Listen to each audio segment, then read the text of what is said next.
Hi, everybody around the world, and welcome at another episode of Head in the Cloud, Heart in the Community. We are so excited in this new year, 2022, to bring new episodes to you from all the amazing community members around the world that we're going to interview in the next few months to come. So, today, of course, as you know, we never travel alone. I have my lovely co host with me, Holly Lehman, over in Seattle, USA, who's going to tell you more who our new guest is of today. So let's head over to Holly and say hello. Hi, everyone. So like Izzy said, my name is Holly Lehman. You can find me on Twitter at Lehman__Holly. I am very excited to kick off this new year of 2022 with a really just women in tech guest today, and to really see how we are leveraging something that I'm personally proud of, which is Microsoft Teams, as I am a product marketing manager. And I feel very, very blessed today to get the chance to interview our general manager, Nicole Herskowitz. So if you want to jump in and give us a little overview, and first of all, second of all, mostly thank you for joining us today. We know how busy you are, but this is the benefit of hybrid work. So we get to showcase what we work on today. I'm excited about it. Thank you so much, Holly and Izzy. It's really a pleasure to be here today. A little background on myself. My name is Nicole Herskowitz. I've been at Microsoft for over 20 years. So I've had the opportunity and privilege to work on so many different technologies at Microsoft. I've actually worked in our Redmond headquarters for 13 years, but I also spent 7 years in Europe. So I've had lots of great chances to work with customers and partners just around the world. So thank you so much. That's so great, Nicole. And we're so excited to hear more, of course, everything you're doing around Microsoft and your work and the women in tech, as Holly already mentioned. But of course, we always love to know a bit more about our guests also in their personal time. So let's say when Microsoft goes to sleep, what's one of your favorite activities to do? Well, I'd say especially in this time of remote work, staying active is for sure something that I prioritize. So whether it's running or yoga, I always am looking for ways to kind of make sure that I'm disconnecting from work and really reconnecting with my personal self. But I also am a mother of two kids. I have a 12 and 14-year-old daughters. And so spend a lot of time with my family. We're a very active family, a lot of outdoors activities. We also love playing games. So you will often find us, whether we're playing a board game or during the pandemic, we got obsessed with Amazing Race. And so we started to create our own Amazing Race challenges. So it was kids against parents or parents against kids with our neighbors, super fun. So just, I'd say kind of living life to its fullest is my kind of goal. You know, Nicole, you mentioned that you are a very active family. I know that you really have a passion for running. And I've noticed that in a lot of your LinkedIn posts lately, we're talking a lot about self improvement and well being. And I think that that is so important now more than ever. I know that Jared Shapiro just did a post as well talking about the importance of our employees' well being. I would love for you to talk a little bit about your latest LinkedIn post about self improvement, because I love the picture, I love the message, I love the transparency of it. So if you want to chat a little bit about that. Yes, I think, as you said, self-improvement is an ongoing journey for me. I try to read a lot of books or listen to a lot of podcasts to help identify new ideas and creative solutions to just be a better person, better leader at Microsoft and beyond. And one of the books that I recently read is the High Five Habit from Mel Robbins. And so I think the post you're talking about is I posted this new daily ritual that I am trying, and it's a little bit awkward, but each morning I kind of look at myself in the mirror while I'm like getting dressed, do my makeup. And I try to just kind of take a moment, a breath, and say, what are my big goals for the day? What am I trying to achieve? And I give myself a high five. And it's a little bit weird, but actually it's proven, and it's proven like with real science that kind of creating that physical connection really gives you that energy you need to have not only intention and purpose, but also just that focus to get the outcomes you're looking for. So don't just high five others, high five yourself. And that's kind of the idea of it. It's a really simple tactic, and I encourage people just to try it out for yourselves. That's really a great tip. Thanks, Nicole. I think I should also try doing that in the morning. Yeah, it's great to hear that. Of course, it also gives you inspiration to start today. Yeah, in your case, your working day at Microsoft, which I would love to know. So you mentioned at the beginning you're 2 decades with Microsoft. I'm sure a lot has changed in that time. Could you bring us back to the moment where you just for the first time walk through the doors of Microsoft, your first work week, and compare to where you are today and how it's different from back then? Yeah, it's funny. Even though it was 2 decades ago, I remember it like yesterday. I do remember being exceptionally terrified. I walked in the door and they said, your first project is to launch a server product for Microsoft Project. And so I was like, great, give me the playbook. Microsoft is this big company. They clearly know how to launch products. And they kind of looked at me and they said, go figure it out. So I remember just thinking, oh my goodness, I may get fired. But here I am 20 years later. I somehow survived that launch and have launched many more products. But if I reflect on where I am today, I think, really what's evolved is I am just much more comfortable with dealing with ambiguity. I also know I'll make mistakes. And I feel okay with that, but I also know how to mitigate those mistakes or those risks that I may, come up against. But I just think more holistically, I have my job and what I look to do every day. It's really, how do I help others succeed? My success in my job is empowering everyone in the organization and all of our community members to really thrive and drive impact. And so I really think differently about like my job or my task at hand, but more about the broader ecosystem of employees and community members and how to help them be successful. I would say personally, you have already done that for me from the day that I met you. I walked in and we're in this new social norm. Like, do I hug? Do I high five? Do I not? And you just gave me the biggest hug. And I really meant a lot because people forget that, the leaders in Microsoft, they're humans too, and they're kind and they're approachable. And then you took it one step further. And I said, hey, I've got some really crazy ideas for Twitter and LinkedIn. You want to try it? You're like, yeah, let's do it. And so you really do give that empowering spirit to the team. And I can be a personal advocate for that. And when we think about advocates, you and I and Izzy, we're all huge fans and advocates for women in tech. And you've already created this dynamic within the team where we have a ton of very successful, strong women who have done a lot with their career. But we do have a lot of people that listen to this podcast, and often Izzy and I hear, I don't do XYZ, I do this, but that, how does that correlate into being at Microsoft or being in tech? And we like to amplify why all skills are so important, especially in Microsoft. So I would love for you to share some tips and tricks and just your own personal belief about women in tech for those listening. Yeah, no, that's a really great question, Holly. Yeah, I mean, there's so many opportunities in tech. And I think there's a perception like you have to be a program manager or a programmer, excuse me. And, there's things like product management or marketing or sales or finance. And so every skill has a place in technology, in tech companies. And personally, I love working in tech because it has outsized impact on society. And what I worry is that we just don't have enough women in tech, and especially women in leadership positions, because now technology underpins so much of our lives. And we truly need, to make sure that technology addresses the diverse needs, removes any biases across, gender, race, ethnicity, and everything else. So I just, really encourage everyone not to be potentially overwhelmed or have a perspective that technology isn't right for them, because there's so many opportunities and the need for that diversity is so critical for like the overall human society. So that's my thoughts.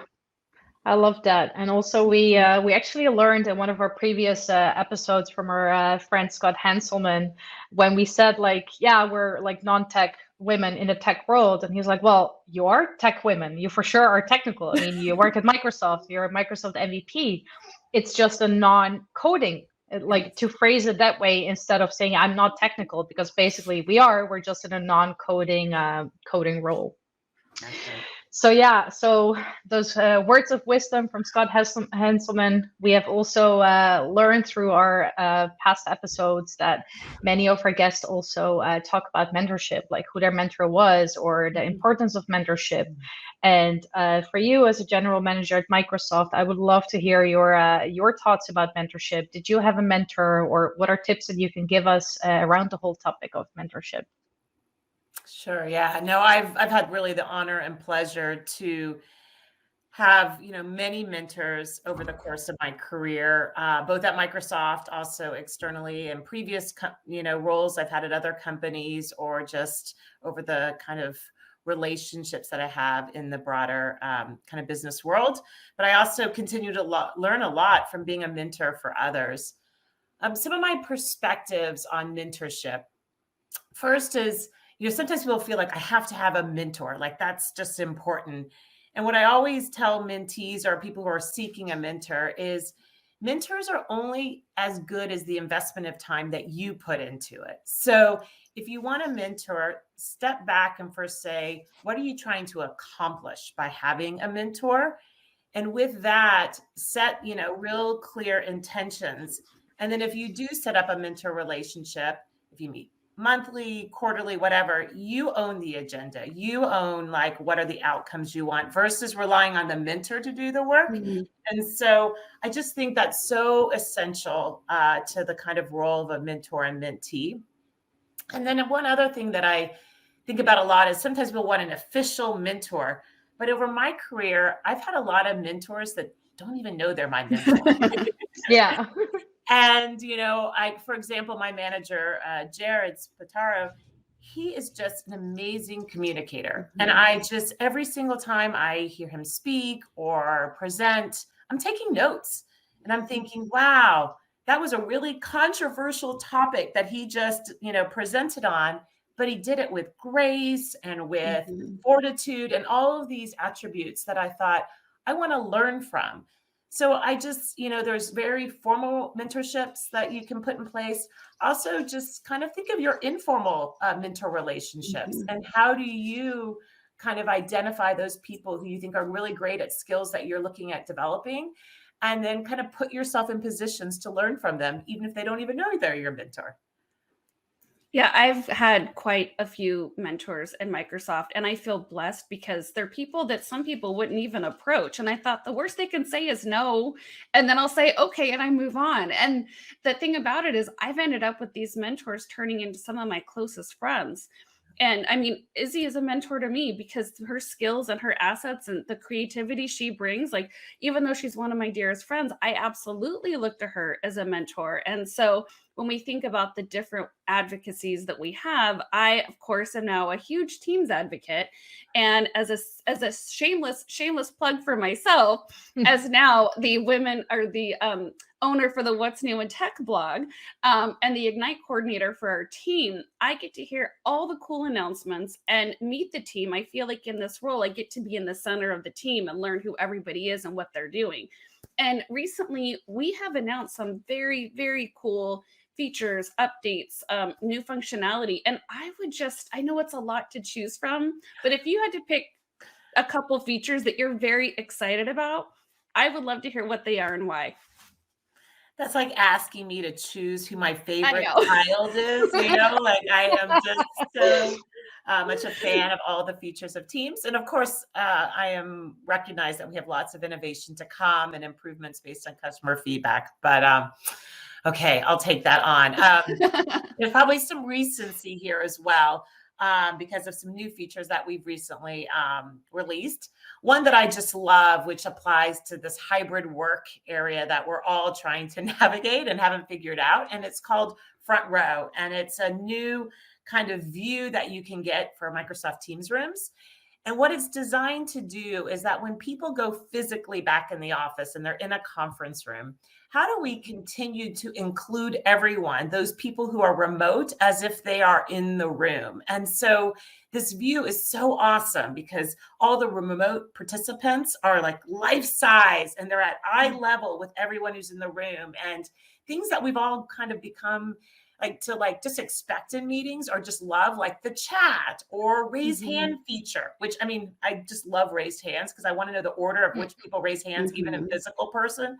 And now we do it remotely. And so all these features are just shown on the screen for those in-person attendees, which makes those virtual attendees really feel a part of that meeting. And so we can't go back to work like it was before the pandemic. We need to take the learnings we had during the pandemic. And Front Row is just one example of a great, I think, solution to make that progress. Do you want me to give one more feature, or is that enough? Go for it. Go for it. So many.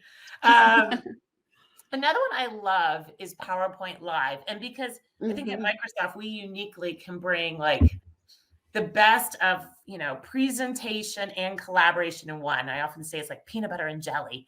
And so we brought PowerPoint and Teams together in such a unique way that gives control and energy both to the presenter and to the attendees. So for me as a presenter, I often get nervous and I'm worried if I'm like going to do a great meeting. And with PowerPoint Live, I get all of my notes for my presentations right there. While I also get to see like the reactions of all the attendees. I can see their chat, I can see their raised hands, I can use like a laser pointer. Everything, the dynamic nature of the meeting is right there at my fingertips. But then on the flip side, like attendees have so much more control and power. So it's so cool. Like if you're in a deck and presenting a deck, attendees, if that's not their native language, so let's say the deck's presented in English, with like one click, you can change it to French or to Spanish or whatever your native language is. And I just love that because it really makes the experience much more inclusive for everyone. And then you can also flip through the slides at your own pace. So let's say you missed what a presenter said, or you wanted to kind of slow down the content that's being covered and you want to digest it a bit, you can scroll back or scroll forward. And so these type of tools, I really think empower both the presenter and the kind of participant to just make meetings better. And honestly, we need meetings to be better. We have way. Absolutely. I mean, I cannot even imagine not working with Teams. So even before the pandemic hit, like Microsoft Teams within our company was like the collaboration platform to use. And what I really love now is that people, let's say like friends, my close friends who were not in an IT role and they weren't really working with Teams. And now everybody's like, oh yeah, you're a Microsoft MVP. Didn't you do something with Microsoft? Yeah, we use Teams now in our company. And like everybody gets so excited. And as you mentioned, the features, of course, it's amazing to see how it just keeps developing and getting better, and all the improvements and cool new features that are coming up, which I hope to see in the What's New blog that Holly is writing. So very excited to keep an eye on that. So Nicole, so for people who see or listen to this episode and they would love to follow your activities, what you're doing next, is there anything within Microsoft or with the community or anything else that you would like to amplify or to let us know where we can find more about you? Yes, I mean, there's so many activities and upcoming events that are Microsoft-led, community-led, as you mentioned. Some just to have on your radar in the next month or so. Actually, Microsoft Teams 5-year anniversary is coming up on March 14th. So I think we might do some fun things to celebrate our customers and this milestone. So look out for that kind of 5-year mark that we're up against. Other things, Enterprise Connect is a big kind of community event that's on March 21st. And so Microsoft will be participating in that event and hope to see many of our community members there. And then we'll just lots more of both local and global events. Microsoft's next big event is Build. That's usually in the springtime. So look out for that. And hopefully we can share lots of new ways on how the community can take advantage of Teams as a platform. And I think it's really cool when we talk about inclusive behavior. We have a third party group that is hosting Teams Nation 2022, which many of our team, including Isadora and I, will be participating in. So that's really fun. And you've really hit on inclusive behavior quite a bit in this conversation, Nicole. And I have to say that through the pandemic, personally, I have seen teams bring that inclusivity, whether it be with parents, teachers, dance recitals, in so many different areas. What are some of the cool inclusive behaviors you have seen teams bring?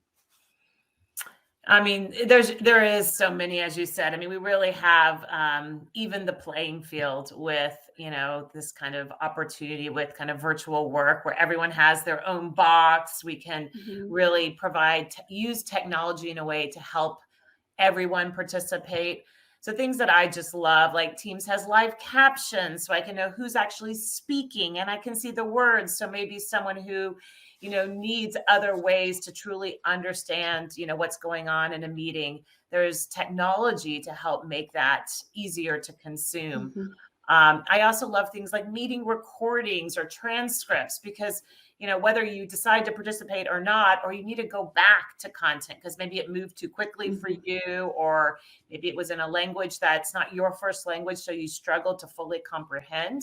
All of that's now at your fingertips. So I think technology and Teams in particular has worked really hard to just even that playing field so that everyone can participate, everyone can,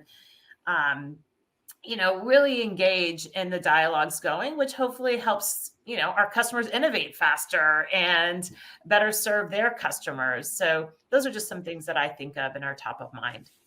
I really like the Viva Insights to really have a touch point on how are my employees feeling? How are people emotionally? You actually started a conversation the other day and just said, hey, how is everybody? Like, how are you? And I thought that was really inclusive. But now that we have Loop, I'm starting to use the Loop features and it helps me when I'm tend to make the wrong statement or date or name. And it's like, no, I've got your back. Like, it's okay. You have enough on your plate. So we do have some really exciting features coming. And thank you for letting me do the What's New in Teams blog. It's very cool to learn all the different features that are out there. It's keeping me busy for sure. So speaking of keeping us busy, Nicole, I know you have a jam-packed schedule. So thank you for your time today. It was an honor to have you on the show. And thank you just for supporting our show and Women in Tech and all that you do for our team.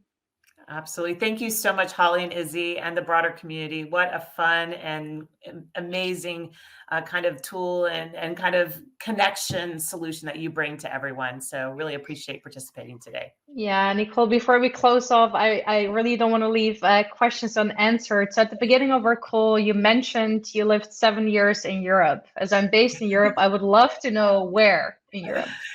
Yes, I was based in London. So physically lived in London, but my jobs were EMEA based. So I had the opportunity to work and travel all across Europe.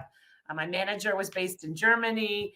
I, worked not only just in Europe, I worked in Central and Eastern Europe. I worked in MEA, so Middle East and Africa.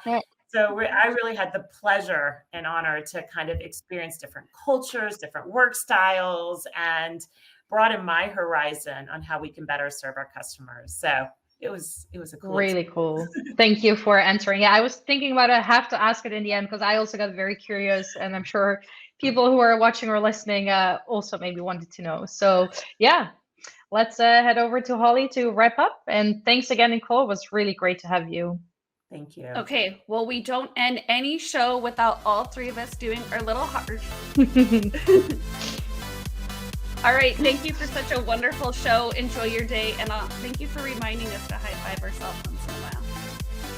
Thank you. High five.